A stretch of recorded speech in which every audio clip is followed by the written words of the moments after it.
আমরা সকলেই জানি অন্নপূর্ণা যোজনার ফর্ম ফিল আপ শুরু হয়ে গেছে। এই অন্নপূর্ণা যোজনার ফর্মের সঙ্গে আমরা কি কি ডকুমেন্টস দেব, এটা নিয়ে আমাদের মধ্যে কনফিউশন শুরু হয়েছে। তো আসুন আজকের এই ভিডিওতে জেনে নিই এই অন্নপূর্ণা যোজনার ফর্মের সঙ্গে আমরা কোন কোন ডকুমেন্টস দেব। তো সেটি বোঝার জন্য আমরা অন্নপূর্ণা যোজনার যে 12 পাতার ফর্ম সেটি বের করে নেব এবং সেটির মধ্যে আমরা দেখব কোন কোন ডকুমেন্ট চাওয়া হয়েছে। অন্নপূর্ণা যোজনার ফর্মের প্রথম পাতাটি লক্ষ্য করুন।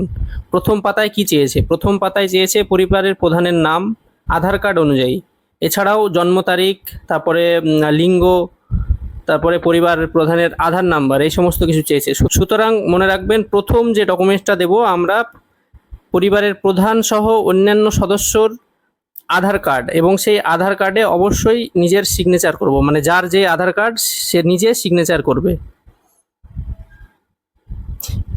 এবার চলে আসুন দ্বিতীয় পাতায়।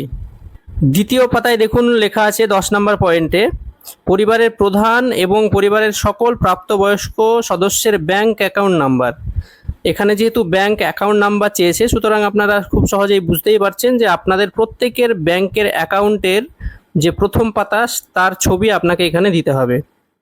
সুতরাং দ্বিতীয় যে ডকুমেন্টসটি দিতে হবে আমাদেরকে সেটি হলো প্রত্যেকের ব্যাংক অ্যাকাউন্ট। এরপর চলে আসুন 3 নম্বর পাতায়। 3 নম্বর পাতায় লক্ষ্য করুন কি বলা আছে। 3 নম্বর পাতাতে 11 নম্বর যে পয়েন্টটা আছে সেটি দেখুন, ওখানে লেখা আছে এপিক নাম্বার, মানে ভোটার তালিকার অংশ নম্বর সহ এপিক নাম্বার চেয়েছে। সুতরাং এটি দেখে আপনারা বুঝতেই পারছেন যে 3 নম্বর যে ডকুমেন্টসটি লাগবে সেটি হলো ভোটার কার্ড, প্রত্যেকের ভোটার কার্ড, এবং প্রত্যেকের ভোটার কার্ডের নিচে অবশ্যই নিজের সিগনেচার করবেন। এরপরে দেখুন 12 নম্বর পয়েন্টে কি বলা আছে। 12 নম্বর পয়েন্টে বলা আছে আপনার বিভাগ, মানে আপনি কোন ক্যাটাগরির মধ্যে পড়ছেন। যদি আপনি জেনারেল হন তাহলে তো কোনো ডকুমেন্টস দিতে হবে না, কিন্তু যদি আপনি ইডাব্লিউএস, এসসি, এসটি, ওবিসি এগুলো হয়ে থাকেন তাহলে কিন্তু আপনাদেরকে যে আপনার জাতিগত যে শংসাপত্র সেটির ডকুমেন্ট আপনাকে দিতে হবে। এরপর চলে আসুন 4 নম্বর পাতায়। 4 নম্বর পাতায় দেখুন বলেছে আপনার কি ডিজিটাল রেশন কার্ড আছে। মানে কি, এখানে আপনাকে আপনার যে রেশন কার্ড আছে সেই রেশন কার্ডের যে ফটোকপি সেটা আপনাকে এখানে দিতে হবে। সুতরাং আপনারা প্রত্যেকেই নিজের নিজের রেশন কার্ডের ছবি তুলবেন এবং তার নিচে অবশ্যই সিগনেচার করবেন। তাহলে পরবর্তী যে ডকুমেন্টটি আমাদের লাগবে সেটি হলো রেশন কার্ডের ছবি, মানে রেশন কার্ডের জেরক্স। এরপরে দেখুন কি বলা আছে।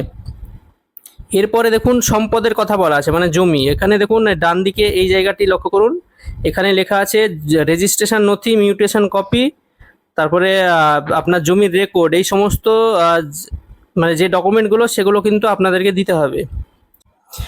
এরপরে চলে আসুন 5 নম্বর পাতায়। 5 নম্বর পাতায় দেখুন লেখা আছে পরিবারের সদস্যদের প্যান কার্ড। এখানে যেহেতু পরিবারের সদস্যের প্যান কার্ড চেয়েছে, সুতরাং প্রত্যেকটি সদস্যের প্যান কার্ড যদি থাকে তাহলে আপনাকে দিতে হবে। সুতরাং পরবর্তী ডকুমেন্টসটি হলো প্যান কার্ড। প্যান কার্ডের জেরক্সের নিচে অবশ্যই আপনি নিজের নিজের সিগনেচার করবেন।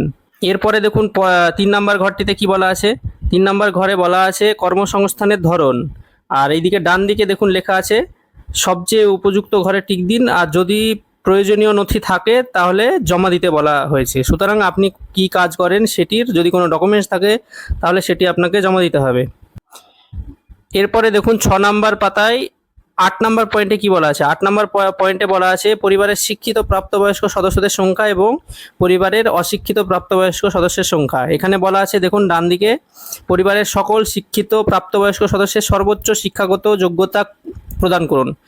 এখানে বুঝতেই পারছেন এখানে আপনার যে হাইয়েস্ট কোয়ালিফিকেশান সেটি চেয়েছে। যদি আপনার হাইয়েস্ট কোয়ালিফিকেশান থাকে তাহলে আপনি সেটির একটি ডকুমেন্ট এখানে জমা দিতে পারেন।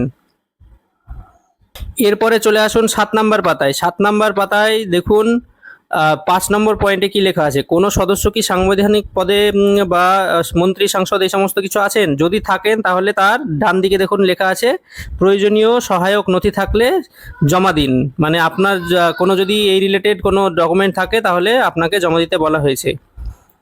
এরপরে দেখুন কোনো সদস্য কি সরকারি পেনশনভোগী, কেউ যদি সরকারি পেনশনভোগী হয় তাহলে তার জন্য দেখুন এখানে ডান দিকে লেখা আছে, যদি হ্যাঁ হয় তাহলে পেনশন স্লিপ সংযুক্ত করুন। সুতরাং আপনাদের যাদের পেনশন স্লিপ আছে সেই পেনশন স্লিপ আপনাদেরকে দিতে হবে। এরপরে দেখুন 7 নম্বর পাতায় 1 নম্বর পয়েন্টে দেখুন বলা আছে অন্যান্য পরিচয় নথি, সিএএ আবেদনের বর্তমান অবস্থা। আপনি যদি সিএএ তে কোনো আবেদন করে থাকেন তাহলে তার যে আবেদন ফর্ম, সেই আবেদন ফর্মের এক কপি জেরক্স আপনি জমা দিতে পারেন। 8 নম্বর পাতা 2 নম্বর পয়েন্টটি দেখুন, এখানে লেখা আছে অন্যান্য কিষাণ ক্রেডিট কার্ড আরডি, শিল্পী ক্রেডিট কার্ড, মৎস্যজীবী ক্রেডিট কার্ড, শিক্ষার্থী ক্রেডিট কার্ড, এই রিলেটেড যে ডকুমেন্ট সেটি যদি আপনার কাছে থাকে তাহলে আপনি জমা দিতে পারেন। এবার আসুন পরপর দেখে নিই কোন কোন ডকুমেন্টসগুলির জেরক্স আমাদেরকে দিতে হবে। প্রথম আপনাদেরকে ভোটার কার্ডের জেরক্স দিতে হবে, তারপরে আধার কার্ডের জেরক্স দিতে হবে, প্রত্যেকের ব্যাংকের পাসবইয়ের জেরক্স দেবেন, এরপরে প্যান কার্ডের জেরক্স দেবেন, প্রত্যেকের রেশন কার্ডের জেরক্স দেবেন, তারপরে জমির রেকর্ডের কপি দেবেন, কর্মসংস্থান সংক্রান্ত যে প্রয়োজনীয় নথি সেটি আপনি দেবেন। এরপরে কেউ যদি সরকারি পেনশন পেয়ে থাকেন তাহলে তার নথি দেবেন, কেউ যদি সিএ অথবা ট্রাইব্যুনালে আবেদন করেন তাহলে তার যে আবেদনপত্র সেটি জেরক্স দেবেন। এছাড়াও যাদের কেসিসি কার্ড বা কিষাণ ক্রেডিট কার্ড বা মৎস্যজীবী credit card, student credit card এই সমস্ত যদি থাকে তাহলে তার একটি কপি দিতে হবে। এবং সর্বশেষে আপনার যদি কাস্ট সার্টিফিকেট থাকে, এসসি এসটি ওবিসি ইডব্লিউএস সার্টিফিকেটের কপি দেবেন। এবং প্রত্যেকটি মনে রাখবেন প্রত্যেকটি ডকুমেন্টসে আপনাকে নিজের সই করতে হবে। ভিডিওটি ভালো লাগলে বেশি পরিমাণে শেয়ার করুন যাতে মানুষ উপকৃত হতে পারে, এবং এরকম আরো প্রয়োজনীয় ভিডিও পেতে আমার চ্যানেলটি সাবস্ক্রাইব ও ফলো করতে ভুলবেন না। জয় হিন্দ।